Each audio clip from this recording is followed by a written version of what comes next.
Essa música minha avó cantava muito.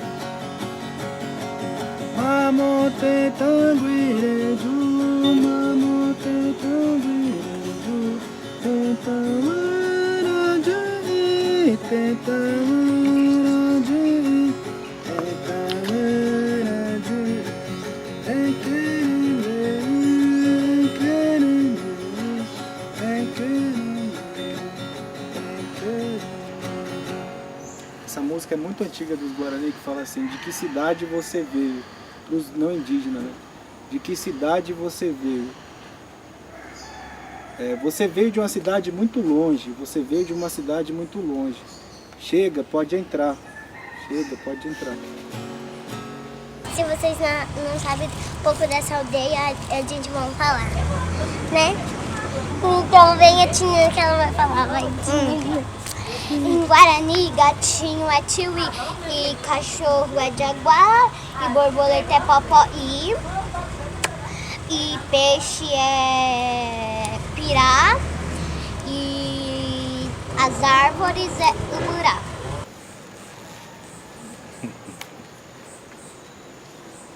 Tecoá é aldeia, que o Juruá chama em português. Aldeia, Tecoá. Tecó é vida. Esse A é lugar. Então é o lugar de se reproduzir o bem viver Guarani. O Tecoporã. Sem o Tecoá, não tem o Tecó. Sem a terra, sem a aldeia, não tem vida. Então a gente não vai conseguir sobreviver no meio da cidade. Na nossa cultura Guarani, tudo tem vida. Tem espírito. A árvore tem espírito, a água tem espírito, a pedra tem espírito. Vai cortar uma árvore, reza, pede para o espírito daquela árvore que você precisa. Vai pegar uma medicina, reza pelo espírito daquela planta, para que ela cure. Pede permissão. Vai entrar numa cachoeira, pede permissão para o espírito da cachoeira. O que é o bem viver? O Tecoporã. A gente viver com aquilo que é o necessário. Quantidade de água necessária, quantidade de alimento necessário. Não pegar do rio mais do que você precisa, né? Nossa avó sempre falava muito, né? Não pode pegar o peixe pequeno. Não vai pegar o que você não vai comer. Não pesca o que você não vai comer. Se você pegar uma caça e você não consegue comer sozinho, divide com outras famílias. A terra foi feita para a gente viver de acordo com aquilo que existe para a gente poder sobreviver junto com todas as outras vidas que existem na Terra. Então, na visão Guarani, o Guarani não vai dizer que ele é dono da Terra. Ou como o não indígena fala muitas vezes, que o homem ele tem que dominar os animais, ele tem que dominar as plantas, ele tem que dominar a Terra. Ele tem que ser um ser superior. A Terra é imperfeita. E se ela é imperfeita, nós, seres humanos, também somos imperfeitos. Quando a pessoa não compreende que ela é um ser imperfeito e que faz parte da vida a imperfeição, ela vai se frustrar. O planeta todo tem sido explorado para satisfazer o desejo da população humana. A nossa forma de sobreviver e de viver não mudou a nossa visão, desde o primeiro contato. Né? A gente pode estar usando uma roupa, muitas vezes pode estar falando em português, ou a nossa Tecoá, nossa comunidade, né, pode também não ter mais tantos recursos, né, que tinha no passado, como é o caso do rio que está contaminado hoje na aldeia, que era o rio que usava para beber a água, para fazer comida, para pescar, né, para as crianças aprenderem a nadar. Mas isso não significa que a gente perdeu a nossa forma de pensar.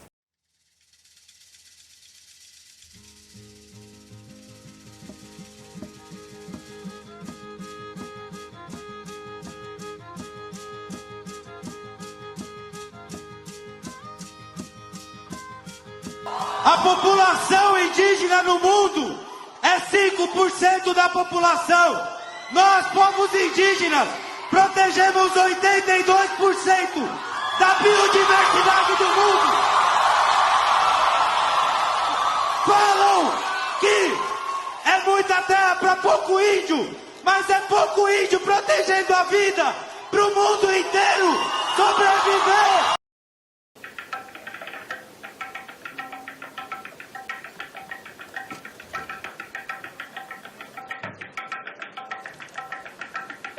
Para o Juruá, eles receberam o quatiá, o papel, para escrever.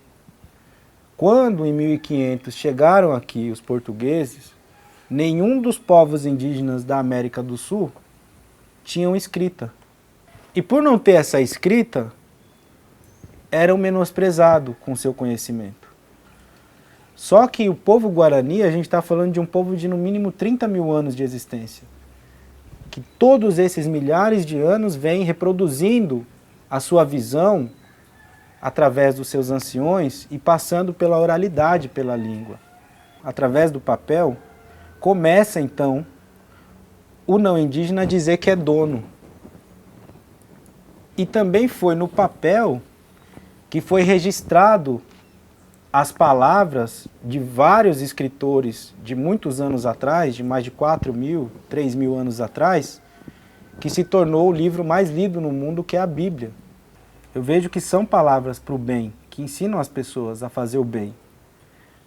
Mas quem as interpreta são pessoas de diversas formas de pensar. As grandes guerras, muitas coisas que aconteceram no mundo foram por religiões que são escritas e que davam o sentido de que esse povo deveria conquistar o mundo inteiro, fazendo com que as pessoas aceitassem a sua fé, dominar todo o território mundial. As riquezas, o ouro. Aonde foi parar todo esse ouro? Acho que hoje o Vaticano é o lugar que mais tem ouro no mundo. E, inclusive, através do papel, no período dos jesuítas, eu não lembro o nome do padre, que escreveu uma carta reconhecendo que os povos indígenas não tinham espírito. E aí é que os portugueses, os espanhóis enfileiravam as crianças guarani e treinavam quem cortava uma criança com uma espadada no meio. E ainda hoje, uma terra indígena, um território que tem uma população indígena, às vezes a gente encontra nessas lutas pelo reconhecimento do território, o mesmo metro quadrado com mais de 3 proprietários com documentos distintos, brigando entre os 3 e dizendo que nós indígenas não somos originários, não temos direito sobre a terra porque eles têm um papel. O que nós fizemos de tão ruim, de tão mal? Qual é a dívida que nós indígenas tínhamos com o não indígena para tantas atrocidades terem acontecido e para hoje a gente ter um governo tão violento? Por que essa violência? Se nós, povos indígenas, não criamos a bomba, não criamos a metralhadora, não criamos a bomba nuclear, a bomba atômica, não temos fuzil, não temos rifle, o que nós fizemos de tão mal para o Juruá? Começando o batismo, irmãos. Tupi Caturral. Paz de Deus nos acompanha. Os índios estão chegando. Um índio, quando vira um evangélico, ele vai começar a acreditar no papel. Primeiro que ele vai perder essa conexão dele com a terra. Se ele for seguir à risca o que está escrito na Bíblia, ela fala que não pode juntar tesouro na terra, mas no céu. Então ele tem que ter boas ações para ter o tesouro no céu. Porque o que aconteceu com os 2 primeiros homens que a religião evangélica, o homem e a mulher que existiu, Adão e Eva, como eles viviam? Viviam nus, viviam comendo frutas, viviam de uma forma tão simples. E aí colocam que quem trouxe o pecado para a terra foi a mulher. Por que hoje o mundo tem tanta violência contra a mulher? Se a maior religião do mundo diz que a mulher trouxe o mal para a terra, através dela. E depois coloca que o homem é o cabeça da mulher, que a mulher está abaixo do homem. A mulher não tem cabeça, ela é só o corpo. Por que as pessoas olham o corpo da mulher e só veem o corpo da mulher? Enquanto isso, A Bíblia também fala que os pastores são dignos dos seus salários, mas os fiéis não. Eles têm que dar o dízimo ainda, tem que dar uma porcentagem do que eles têm. Essa religião evangélica faz com que esse indígena deixe de lutar pela sua comunidade e pelo seu povo. Por quê? Quem é batizado vai ser salvo, está lavado dos seus pecados. E quem não é batizado é impuro, é uma criatura. Ele vai automaticamente se conectar com todo esse grupo evangélico da sua denominação cristã, lá da sua igreja, fora da aldeia, e ele vai ver a comunidade, as pessoas, as crianças, que são seres puros, né, como alguém que não está limpo, alguém que está com pecado, alguém que não vai ser salvo. E como ele vai lutar lá para fora, se chegar o exército e retirar toda a comunidade dele e jogar ele na rua, ele vai falar, foi vontade de Deus. Eu não preciso dessa terra, eu só preciso do céu. O objetivo dessa evangelização, de evangelizar os povos indígenas, não é para que eles sejam salvos, é para dominar o território, é para dominar a consciência. É a forma mais eficiente de retirar completamente a resistência e essência de um ser indígena do mundo. Nossa cultura não é perfeita, porque nós somos seres imperfeitos. Então a gente tem muitos, né, de nós que acaba se viciando em bebida, que acaba não suportando tantas coisas. Entre os Guarani, por exemplo, o povo Kaiowá Guarani tem um índice de suicídio de jovens muito alto, porque é muito pesada essa vida, de você não ter a natureza para viver. Entre nós aqui no Jaraguá, o suicídio começou a aumentar um tempo atrás.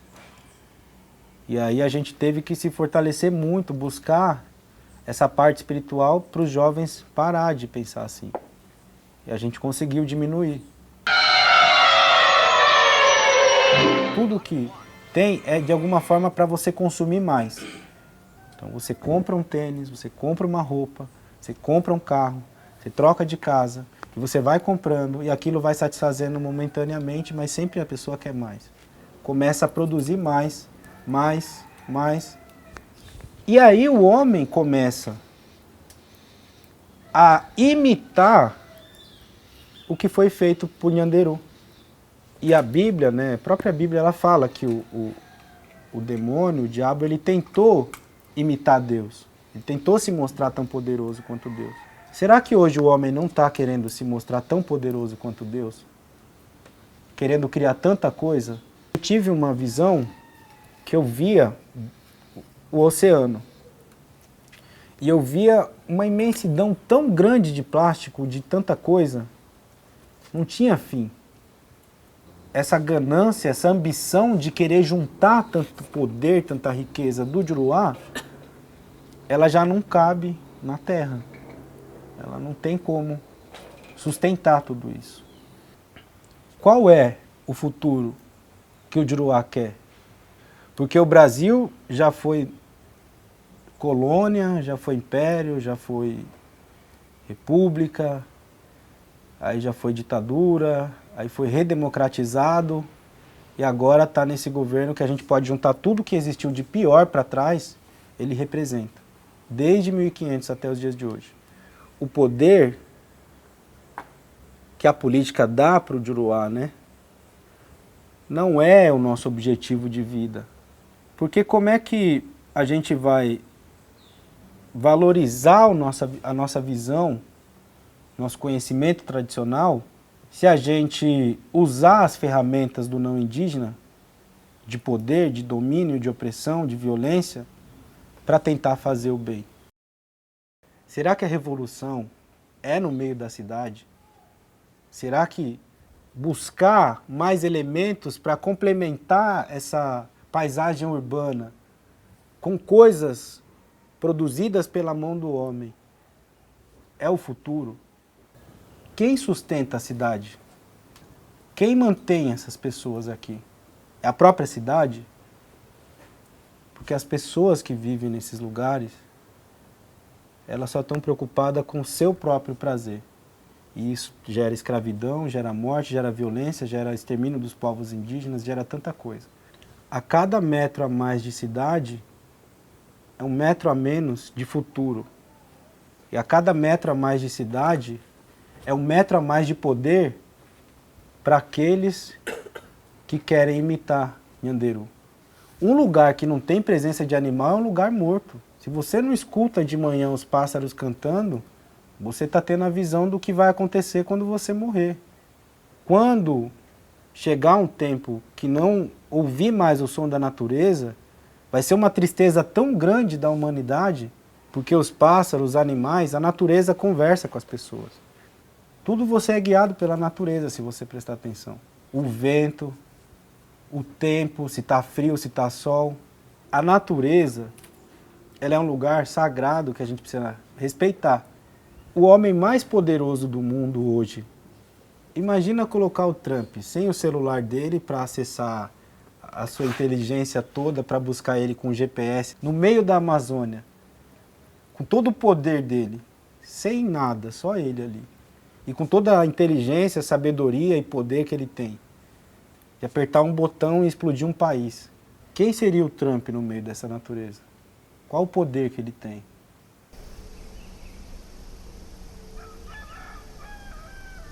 O que nós vemos assim então, do ponto de vista espiritual dos nossos anciões, é que chegou o tempo de uma batalha muito grande. Talvez uma batalha final, assim. O consumo desenfreado já é uma coisa que muitas vezes parece que não tem cura, mas tem. A depressão parece uma doença que é o mal do século, mas ela acontece por conta da insatisfação das pessoas de buscarem algo material que supera essa necessidade de ser perfeito. Então hoje é uma luta das próprias pessoas resistirem a isso. Essa visão está vindo para todos os anciões que estão passando para suas comunidades, para os jovens, para se fortalecer espiritualmente, para resistir a essas coisas que estão na cidade, que estão no mundo do Juruá, que parece que traz uma solução para a tristeza, para a ansiedade. Como saber que existe os espíritos da floresta, como que saber que existe o bem viver? Como é o bem viver? É só pensar nos avós. Os avós viviam numa casa simples, plantavam na terra, tomavam banho de rio e viviam felizes. Sem os melhores carros, sem tanto dinheiro, sem tanto luxo.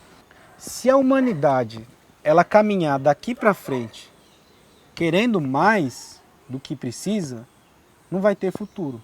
Por isso que nós, povos indígenas, estamos nos articulando, porque a gente está olhando para trás.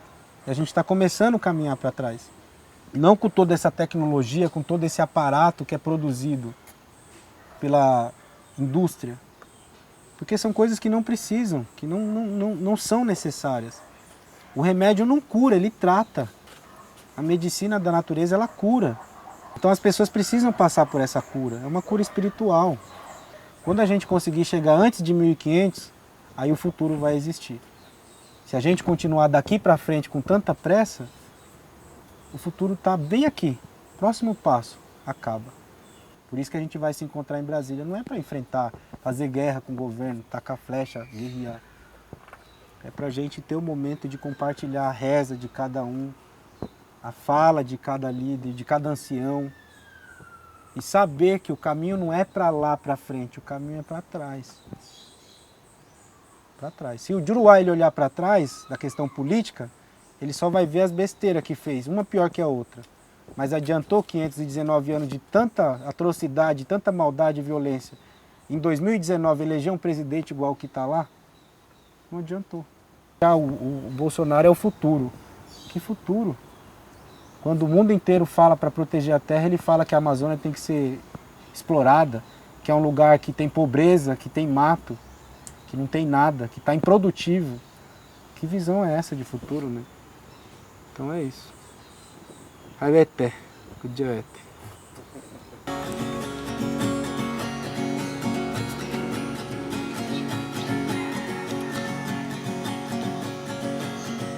Nhanderu Tupã, Om Popeva.